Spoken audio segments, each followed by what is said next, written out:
călcâiul al lui Daniele De Rossi, din prima De Rossi pentru Vucinic, presat Stovini, pierde mingea, Vucinic, centrare, cap, gol, Roma!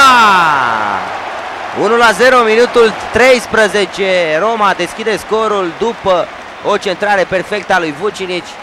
Perota doar a pus capul la această fază și Kosicki nu a mai avut foarte tehnic, 1.81, însă este un jucător tehnic. Acum pe partea opusă Tedesco cu Artur în față, gol! Marchează Tedesco la o eroare pe zonă centrală a apărării romane. 1-1 în minutul 15. Am anticipat bine, va fi un meci cu golul Careului. Pasă interesantă, combinație cu Vucinic, nu este offside, gol! N-a fost offside, gol, 3 șuturi în poartă din 3 în acest meci. 120 de secunde a durat egalul reușit de sicilieni. Vucinic, să vedem spre cine se îndreaptă. Spre banca Romei. Da, un membru. Centrarea lui Rize, minge în Careu, Perota, gol, deviere și este un autogol.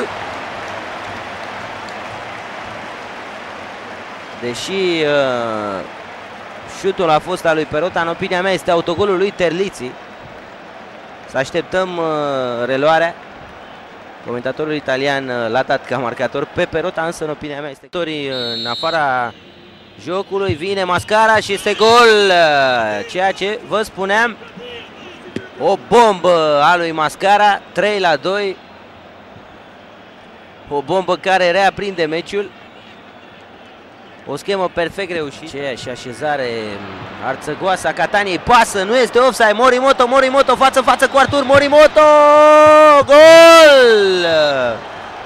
3-3, lovitură de teatru pe Olimpico, însă un gol în opinia mea meritat.